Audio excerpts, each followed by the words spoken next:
আপনারা জানেন যে গতকালকে রাত 8টায় আল রাজি ভবন পল্টনের আশেপাশেই কিছু সংখ্যক দুষ্কৃতকারী যারা রাজপথের আন্দোলন সংগ্রামের লড়াকু সৈনিক জাগবার একাংশের কেন্দ্রীয় সভাপতি লুৎফুর রহমান ভাইয়ের পথ আগলে তাকে এলোপাতাড়ি আক্রমণ করে এবং শরীরে ব্যাপকভাবে আঘাত করে।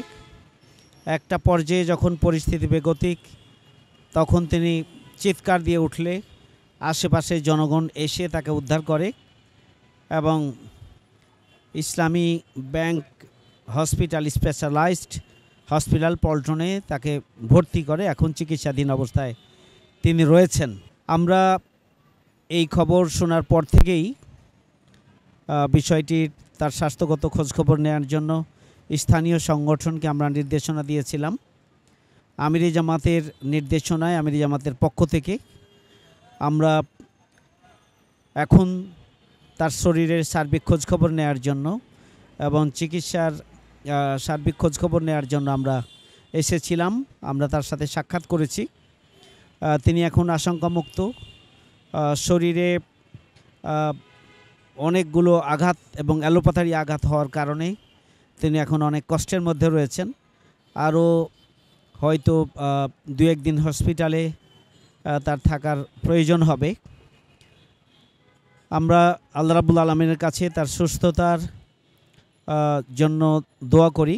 আমরা তাকে সাহস জুগিয়েছি এবং দ্রুত সুস্থ হওয়ার জন্য আমরা আল্লাহর দরবারে দোয়া করেছি। আমি দেশবাসীর কাছে তার দ্রুত সুস্থতার জন্য দোয়া কামনা করছি।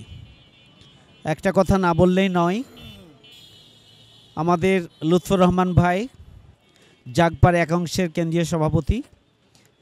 তিনি রাজপথের আন্দোলন সংগ্রামের একজন লড়াকু সৈনিক এবং তিনি তার জীবনের উল্লেখযোগ্য অংশই জনগণের জন্য এবং দেশের কল্যাণের জন্য ভূমিকা পালন করে আসছেন। একটা রাজনৈতিক দলের শীর্ষস্থানীয় নেতৃত্বের প্রতি একের পর এক হামলা, একটি হামলার ধরন এক ধরনের।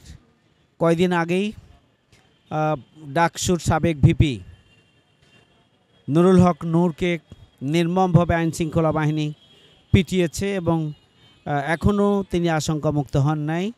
পিজিতে তিনি আইসিইউতে ট্রিটমেন্টে রয়েছেন। আমরা আজকে নিউজে দেখলাম যে প্রধান উপদেষ্টা তাকে উন্নত চিকিৎসার জন্য বাইরে পাঠানোর নির্দেশনা দিয়েছেন। সেই ঘটনার রেস কাটতে না কাটতেই নুরুল হক নূরের দল গণ অধিকার পরিষদের একটা বলা যায় যে সর্বদলীয় একটা নেতৃত্বের সমাবেশ থেকে সেখান থেকে আসার পথে তাকে আবারও পল্টনেই হামলা করা হলো। এই হামলা সিভিল ড্রেসে, এই হামলা যারা করলো তারা নিঃসন্দেহে দুষ্কৃতকারী এবং এই দুষ্কৃতকারীদের আমরা চিহ্নিত করে তাদেরকে গ্রেপ্তার করে বিচারের আওতায় আনার জন্য আমরা দাবি জানাচ্ছি।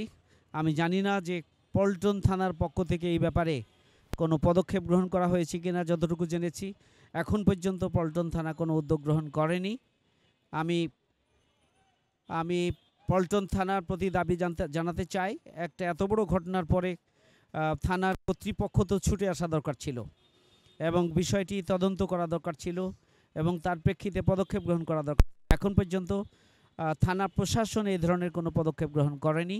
আমি দাবি জানাচ্ছি যে অবিলম্বে বিষয়টিকে তদন্তের আওতায় নিয়ে এসে যারা দুষ্কৃতকারী, যারা সন্ত্রাসী, যারা একটা রাজনৈতিক বয়োবৃদ্ধ এবং দীর্ঘ লড়াই সংগ্রামের ইতিহাস যার রয়েছে, পরিচিত মুখ, সেই রাজনৈতিক নেতার ওপরে হামলা যারা করেছে তাদেরকে চিহ্নিত করে খুঁজে বের করে তাদেরকে বিচারের আওতায় আনা হোক, সেই দাবি আমি জানাচ্ছি।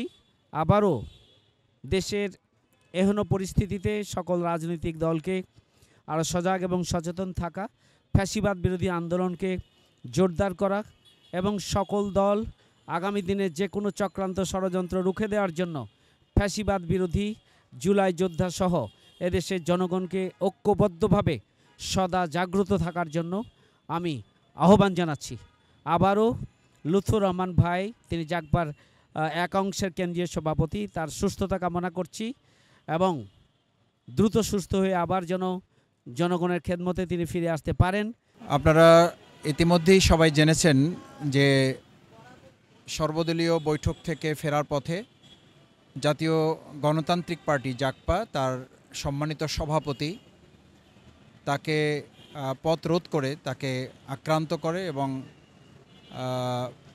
অত্যন্ত নির্মমভাবে তাকে আহত করে এবং তারপরে তাকে সেখান থেকে জনতা উদ্ধার করে হাসপাতালে ভর্তি করে আমিরে জামাত ডক্টর শফিকুর রহমানের নির্দেশনার আলোকে আমাদের মহানগরীর সম্মানিত আমির শ্রদ্ধাভাজন নুরুল ইসলাম বুলবুল ভাই আজকে তাকে দেখতে এসেছিলেন, তার খোঁজখবর নিতে এসেছিলেন।